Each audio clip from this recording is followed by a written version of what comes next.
ora koutou, welcome to Raw Politics, Newsroom's weekly podcast on the big political issues. I'm senior political reporter Marc Daalder. Joining us from Auckland is Newsroom's co-editor Tim Murphy, and from Christchurch, or the mainland, Newsroom's national affairs editor Sam Sachdeva. Kia ora kōrua, how are you guys doing? Oh, very good, thank you. Can't complain, Mark. Look, I'm good. I have worked late today so far, so I'm thinking of grabbing a bottle of wine and effing off. Yeah, that's a good idea. Sam, how are you doing, you loser? Oh yeah, thank you, Mark. I really appreciate that, and I will be writing to the Prime Minister to express my concerns about your behaviour. Well, make sure you write to all the other political parties as well, Sam. We've got a great show coming up for you today. No more Andrew Bailey talk because that is old news, no matter how much Chris Hipkins might wish it were otherwise. Today we're going to start off with talking about the government of localism and how much it seems to like telling locals what to do. We're going to look at what's next for the Green Party after a really, really bad year. And we're going to talk a little bit about Brooke van Velden going after Labour on vaccine mandates. As always, we'll wrap up with some recommendations. This week, we saw yet again a couple of situations where the government of localism has sought to impose its will on local councils. It started off on Tuesday morning with Simeon announcing that there would be a Crown Observer installed in Wellington to keep an eye on the City Council after a range of issues there, what Finance Minister Nicola Willis called a shambles. Then later that afternoon, the government slipped in an amendment to its freshwater reform bill, which will retroactively cancel the Otago Regional Council's freshwater policy if it does go ahead and try and implement that policy under the rules that were put in place by Labour in 2020. The government wants to rewrite the freshwater rules, and now it's telling councils, well, in the meantime, don't even bother because we will cancel it if you try. What do you guys think about this situation? The government campaigned on localism, national in particular, but ACT as well, decentralization, but also just listening to councils, getting rid of the dumb stuff. And yet we have situation after situation here where we hear kind of the opposite coming from the government. Seems to me that they should just declare all the councils of the country subsidiaries of the government, rather than have any local or central division. These things, and Wayne Brown will tell you, the whole point of local government is to keep Wellington out of each district's self-determination within the funding that they raise.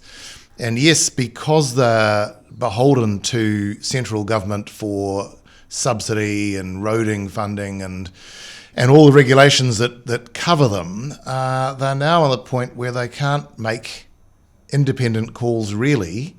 I noticed that the Christchurch Council down your way, Sam, yesterday, was it this week anyway, adopting some pro-Palestinian anti-genocide kind of resolution, which, I think that's probably not where local councils ought to be sort of spending their time, but that's their call. But you could just see an argument made, well, this is straying from way outside what local councils ought to be doing.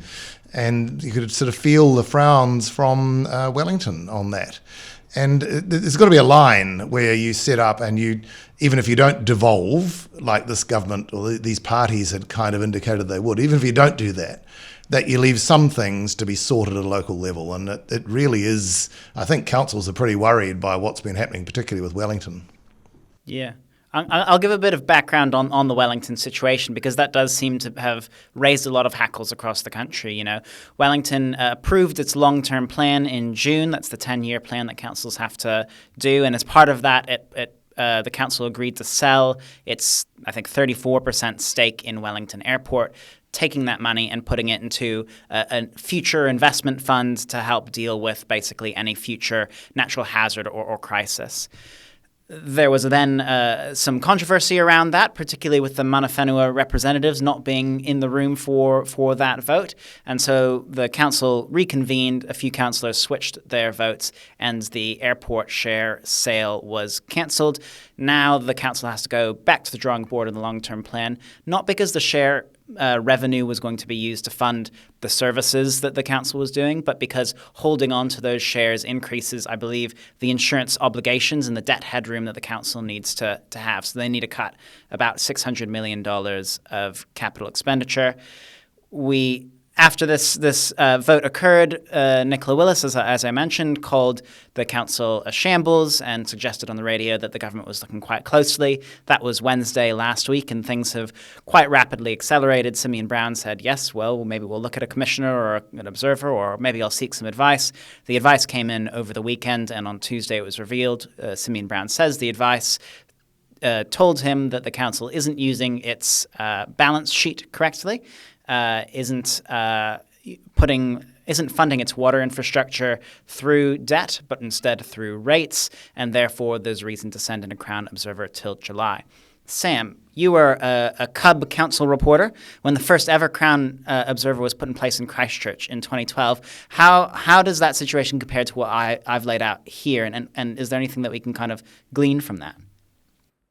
Yeah, I mean, there are some interesting parallels. You had a council in Christchurch at the time that was, riven by dysfunction. You had councillors and different factions sort of sniping with each other, leaks of information to the media, questions over the quality of the information they were getting from council staff, and concern from central government as to whether they were able to do their jobs properly. So there's a lot to sort of compare with Wellington. Similarly, I think with Christchurch, there was a question at the time over whether this was an appropriate intervention, whether it had reached the standard needed. There wasn't actually the ability at that point for the government to put in a Crown Observer at local authorities through the law. They had to sort of borrow from the Education Act. So that was how new it was. The Observer was there for 6 months, a relatively short period of time, came away saying, look, we think we've done the job. There's a new charter of conduct. Councillors are being more respectful to each other. So, from that perspective, it seemed to help. But actually, the next year, you had the council lose the ability to lose its accreditation for building consents. And the government had to put in a Crown manager. So in terms of systemic issues, maybe it didn't actually fix everything. So, it'll be interesting to see how long the Crown Observer is in place in Wellington and whether they can sort of deal with the underlying problems there, or if it just kicks it further down the road. And Tim, do you think the government's reasoning on Wellington makes sense here, particularly with this question of debt headroom, of using the balance sheet to fund the water infrastructure? That seems to be what Simeon Brown is citing now, when the issues that got him rocked up in the first place were much more around that airport share sale. That doesn't seem to be part of the conversation anymore. Two quick things on this. One is, that he's citing official advice, but of course these ministers, this government is quick to dismiss official advice as being sort of old hat bureaucrats who don't get with the program, on other things. So they sort of give a validity to it if they choose, that officials have told us this is the problem. The other thing is inconsistency. Here we have Simeon Brown saying that this council ought to not put water asset spending onto rates now for the next 10 years, not to target you and Laura and the others in Wellington now, Marc, as ratepayers, not to put it on you straight away, but to put it on future generations through debt. But this government hasn't yet provided the headroom that Wellington would have needed to have taken advantage of in that long-term plan. So if it's not there legally, you can't bake it into your long-term plan. And so that's a delay that may be resolved. Jonathan Milne, who Newsroom Pro editor, is totally across this and tells me that it could be next month, November, that finally that headroom is available. But when they were doing their LTP and in this process, it actually technically probably wasn't. As well as that, here's a government that came in and Nicola Willis was speaking about it in Parliament this week, talking about the need not to have nationwide, public debt as high as it is, yet it's comparatively low internationally at 42% or whatever it is now for the central government. And here, local government has way higher comparative debt to a level that is more concerning to Standard & Poor's and the other agencies. So there's just this kind of inconsistency in what the government's prepared to kind of tolerate one way or the other. And again, I think it's very political. I think it's basically manufacturing more of a crisis to be able to be seen to be coming to the rescue.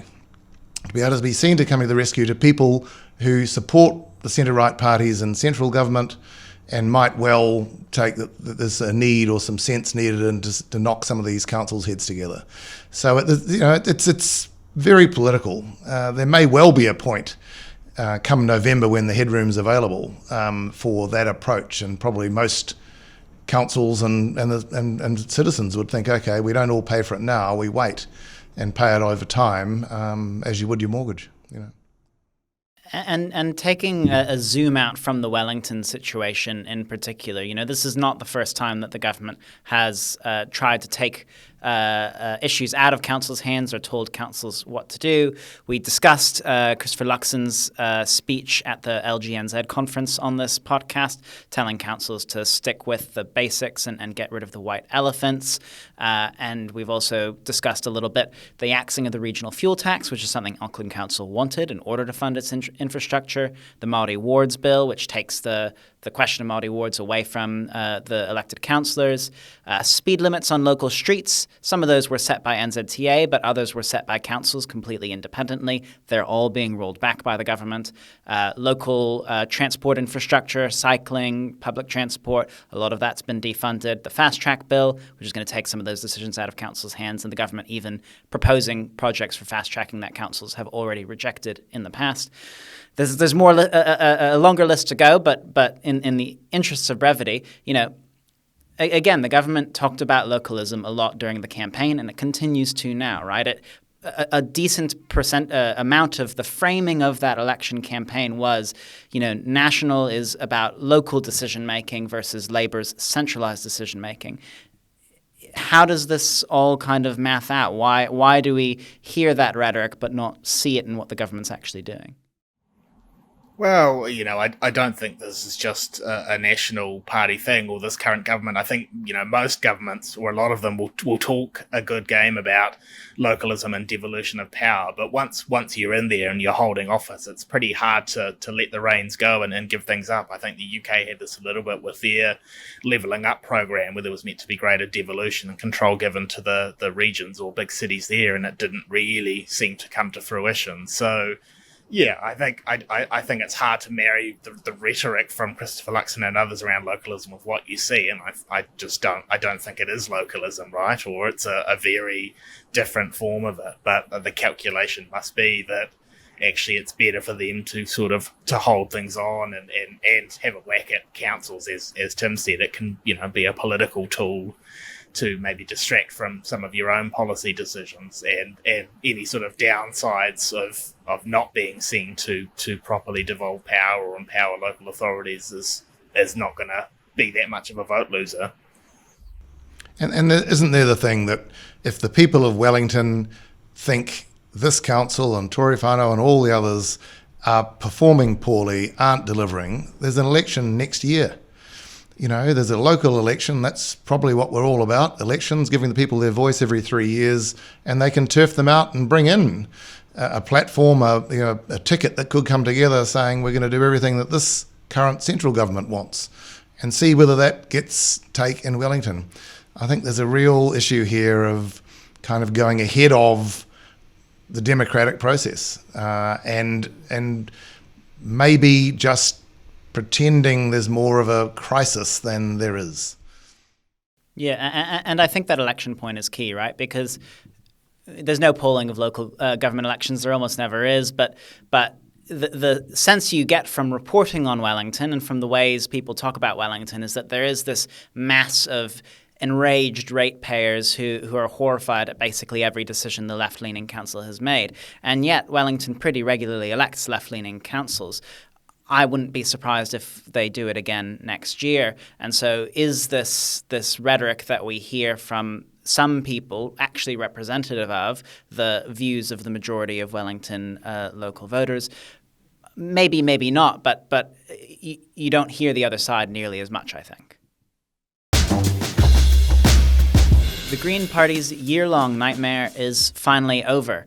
After its best-ever election result, the party has suffered scandals and tragedy, as we've reviewed several times in recent months, and the biggest saga of all has been that of Darlene Tana, the wayward ex-MP now, accused of involvement in migrant exploitation, who quit the party but fought legal battles and rhetorical battles to stay in Parliament. Last Thursday, the Green Party membership overwhelmingly backed the caucus in using the waka-jumping bill to force Tana out of Parliament, and then on Tuesday morning, Speaker Jerry Brownlee made it official. Darlene Tana Gonberger, as one of our former hosts would say. Tim, what do we expect to see next from the Greens? It's been hard to see what this caucus looks like, what they're trying to do with the shadow of all of these scandals and tragedies, things like the passing of Professor Collins, which is substantively different from personnel issues that the Green Party caucus has had to deal with, but still eats up headlines in a way that that parties don't want to have the headlines focusing on that sort of thing. They want to be talking about their policies and about the government's policies. Well, there's a glaring, flashing lights that say exactly what they should be doing, which is resisting for their people and their voters what those people would regard as a war on the environment at the moment. When you stop and look back on all the things that have been done, and we've talked about them before ad nauseum, by the policies the government's taken, that could be viewed as, anti-environmental or relaxing environmental standards. Things like fast track, relaxing some standards on farms, fresh water we've talked about. Mark, the stuff in climate in terms of emissions and meeting the targets, Paris. But beyond that, all sorts of conservation, mining, seabed mining, relaxing the oil and gas, all those things. If you look at those and look at the discussion and debate that's been leading out there in the public eye, very few Green Party spokespeople or people have been the people who come to mind. There are green NGOs, the Environmental Defence Society, Forest and Bird, all kinds of Greenpeace, Debbie Naruapaka, the seabed mining people, all kinds of advocates and lobby groups are putting a case back and trying to make this an issue. But less so politically have the Greens taken the lead back in pushing back on this. And I think that there's a lot of scope for them to have 4 or 5 or 6 of their nominated people to be leading aspects of this environmental pushback from the centre-right. They really need to get on top of that and claim it and get that ground in 2025. Sam, I'm curious, I think everyone in the Green Party caucus is breathed a very long sigh of relief over the past week. It feels like it's finally over. Do you think it is finally over? Not that you have any inside knowledge, but sometimes these things just keep coming, and that's how it's felt for the Greens so far this year. How surprised would you be to find another skeleton hiding in their closet? Well, you would hope that they've taken this time to do due diligence on all their other candidates and MPs, right? But this is the thing, you do never know. And I think at this point, the Darlene Tana's replacement, Benjamin Doyle, I believe, is in the 18th spot on the party list. And once you start getting down that low for a minor party, there's maybe less vetting done or less certainty around the caliber of candidates. And I'm not saying that for the Greens; that's for any party of that size. So, look, there's a risk there, and who knows what happens with the Darlene Tana situation, if there is more to play out there as well. Yes, she's gone from Parliament, but there might still be questions to answer, I suppose, depending on how things, transpire in terms of those migrant exploitation claims. So, I think that you just have to wait to see. They'll be certainly hoping that they're out of the woods, but I don't think they can be entirely relaxed yet. And Mark, can I ask you, you're there at Parliament, climate is obviously one of your areas of expertise. Do you think the Greens have been as prominent or as forceful or memorable for voters on that issue and the other environmental issues as they can be and ought to be? I think Megan Woods from Labour has probably been more of a face on some of the climate issues, and it helps that she has the kind of energy portfolio as well, and some of those have gone hand in hand, particularly around the oil and gas ban. Chloe Swarbrick is the Greens' climate spokesperson, and from one perspective that makes sense. Climate a big issue for the party. Giving that job to a co-leader makes sense. James Shaw had it before her, and she is seen to some extent as a successor to him. But it also means that, when you're a co-leader of a party and your other co-leader is off on sick leave and you're trying to manage everything that comes with managing a party, plus the Darlene Tonna stuff, plus whatever other little scandal or tragedy happens the next week, it's hard to be also doing all that policy stuff. Plus, she has some other pretty heavy portfolios as well, is very much the face of the Greens on issues around tax, for example, and some poverty issues as well. Hard to necessarily get the cut through when you've got so many different things you're juggling, whereas someone like Megan Woods, she's got fewer portfolios, they link up quite nicely, and she can just kind of hone in on them, do the research, and not have to worry about the caucus management stuff. So I agree. I think that the Greens have not been as visible as they would like to be on some of those issues, and maybe we'll be able to see them now with some of this stuff behind them, particularly Darlene Tonna, be able to make a bigger impression. The other thing I'm interested about is the Greens polling and their support, because despite all of this, we haven't really seen a serious decline for them. And I guess the open question is, has Darlene Tonna and their scandals been holding the Greens back? I.e., do we think that they'll now go up even further in the polls? And what do we think explains their current support? If it was another party, we've seen other parties go through some of these kinds of personnel issues and they take a real beating in the polls. Is this the Greens are actually just at their baseline because Labour is so weak that they can't take it off them? Or is this the Greens' baseline because of some, inherent strength with the Greens themselves? Yeah, well, I think that's sort of a little bit of everything. Yes, Labour being where they are, that probably helps the Greens, because I think there's a certain pool of voters that are going to sit with the left. As Tim said at the outset, the issues are actually in the Greens' favour. Yes, they're maybe not capitalising on them or haven't been able to capitalise on them as well as they could. But, things like mining, the fast track bill, environmental protection changes, that all fits firmly in their wheelhouse, their area of expertise. So, it doesn't surprise me that Green voters might be sticking around. Look, I think there is potential for growth. If you think back to, before the 2017 election, I think the Greens sort of got up around almost touching 20% at one point, but that was in turn required Labour to be in the low 20s, which we haven't seen yet under Chris Hipkins. So, anything's possible. Whether that's replicable, I don't know. But, now that they're free of the Darlene Tonna situation, or seem to be, I'm sure they'll be trying to grow their vote if they can. Yeah, and this should be, as Sam says, time for them to make hay while the sun is shining, and green issues are going to be within the forefront over at least through 25, maybe through 26 as well.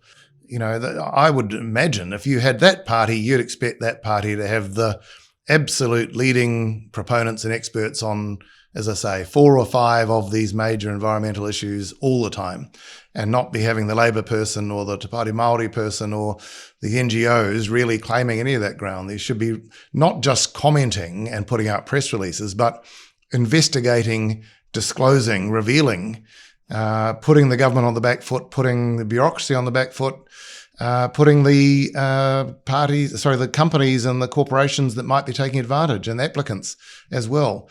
There's so much scope, you would think. And that's your area of expertise, that is a wide open field in the 2 years to go. Our question for this week is, why did Brooke van Velden go on an anti-vaccine mandate rant in Parliament? Before we start, here's the clip. Mr. Speaker, no, I don't agree with that statement, because I believe, in fact, the most anti-worker government we've seen in decades is the previous government. It was the previous government that ordered vaccine mandates for workers. Never before have we seen the rights of workers across this country be eroded so swiftly. Not only did this erode workers' freedom of choice and bodily autonomy, so many people were forced out of their jobs because the government refused to look at other options like RAT tests. Rather than listen to those affected workers, the previous government pushed them to the margins of society. The previous government's legislative overreach led to ostracism and division that have hugely impacted our civil society and had a negative impact on the employment and earnings of Kiwi individuals. Tim, do you think this is a strange move for Brooke? You can hear the excitement in her voice. You know, we've heard ACT's skepticism around the mandates and some of their alternative suggestions, you know, back at the time in 2021. But does this feel different to you from that? It did. Listening to it live, I thought she was quite agitated. And as you say, energized by what was a written answer. She had something written down that she was referring to. So it was kind of loaded, pre-thought out. And to see, you know, that as the option you give. So Labor says, you, National Act, New Zealand First, are the worst government for working people in history. And your answer is to say, well, you were the worst because you did these things under the mandate in COVID-19. When you could say anything, you could say, well, you were the worst because you put people out of work by your prospect of these, you know, industry-wide agreements for unions and so on. I mean, there's all sorts of things you could choose and spin in your direction. But to latch onto that, and particularly some of the wording, it almost felt to me like the sort of prominent critic of vaccination campaigns and mandates, the MP for New Zealand First, Tanya Unkovich, would have been going over there and giving a high five after it. I felt a little bit differently. I did think broadly this was in line with what ACT was saying in 2021, and maybe it's a bit hard to put ourselves back in that mindset, particularly given the Parliament protest, which did seem to kind of, you know, lend a maybe more ominous affect to this anti-mandate view, given the violence against police and the fires and things that were set on at the end of that protest. But I do take your point that some of the rhetoric here was a bit more extreme. The term bodily autonomy in particular, it's very much an anti-vax talking point, and that doesn't appear in any of the ACT Party press releases or Hansard that I could find from the time.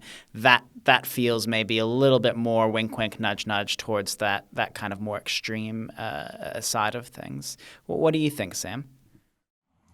Yeah, it is interesting, isn't it? I think it has sort of flared up a couple of times since the sort of peak of the rhetoric during the height of the pandemic. I think you've seen David Seymour in the past talk about the last government having created a culture of fear in relation to COVID, which I thought was interesting. So it is a reminder that they are not seeking to be a mainstream party, as is the case with New Zealand First. They're playing for a distinct segment of the population. So that sort of rhetoric might not resonate well with, quote unquote, middle New Zealand. Some of the voters that National's going after, but ACT and New Zealand First have different incentives. So, it doesn't surprise me that we kind of see this come out from time to time, as you say, a bit of the coded language to a certain segment of their voter base. Strange, though, for Brooke, I think. She's usually very even-keeled in Parliament, pretty smooth, pretty sort of anticipates where things might be taken. It just did look a little bit emotive rather than rational that ACT would usually present. Do you think, either of you, that the fact that Brooke is the Minister for Internal Affairs and overseeing the COVID Royal Commission, does that change this dynamic at all, or how we should view it? Not necessarily. I mean, it is, part of the ACT coalition agreement, and I think New Zealand First as well had it in there to sort of expand the terms of the Royal Commission, which you've got in this second phase that's now coming out. So, the work in there, that doesn't sit with her, it's going to sit with commissioners. So, whether that it represents any sort of conflict, I don't know. I wouldn't have thought so, but it maybe does explain why she's kind of leaning in on this, because this was one of the things that they promised their voters they would deliver on. Let's wrap things up with some recommendations, something that you've watched, read, or listened to this week that you enjoyed. Tim, I'll start with you. Mine's from TVNZ, a story by their political editor, Mikey Sherman, which did, I think, what probably all the political reporters and anyone who, with sort of inquisitive nature would have done, was to actually locate the complaint against Andrew Bailey, which when National released it had been redacted to remove the name of the complainant, but also some of the other details. That had led, because the person referred to having served their country and their government in the past, it had led to some allegations that this person was party political. But in fact, Mikey's story showed that person instead served their nation and government as part of the New Zealand Defence Force. So a pertinent point revealed. Sam? Yeah, I am recommending a piece by our own political editor, Laura Walters, who spoke to Erica Stanford ahead of the government's apology to survivors and victims of abuse in care. I think it was really great to see Laura, ask Erica about some of the sort of finer details about what legislative changes might be coming. Didn't give everything away, but I think filled in some of the gaps in terms of what the government is going to look to do and how she feels as the minister who's now in charge of responding to the Royal Commission. And you'll have to forgive me, listeners and Tim and Sam. For the next couple of weeks, I think most of my recommendations will be American politics themed, just out of a sense of, absolute terror at what might be unfolding over there. This week, an analysis from Nate Conn in the New York Times on polling misses in 2020 and 2022, and trying to interpret, why those polling misses happened and what they mean for the polls in 2024. Everything basically in America is a statistical tie right now, and so it doesn't take very much of a miss for the result to be quite drastically different in the end. That's it from Raw Politics for this week. Thank you to our producer, Trent Doyle, and our readers, listeners, and viewers. Have you got any burning thoughts you'd like to share with us or a question for us to answer? You can reach out at laura.walters@newsroom.co.nz, and our usual host will get it and pass it along to us. And you can find us here next week on YouTube or wherever you get your podcasts.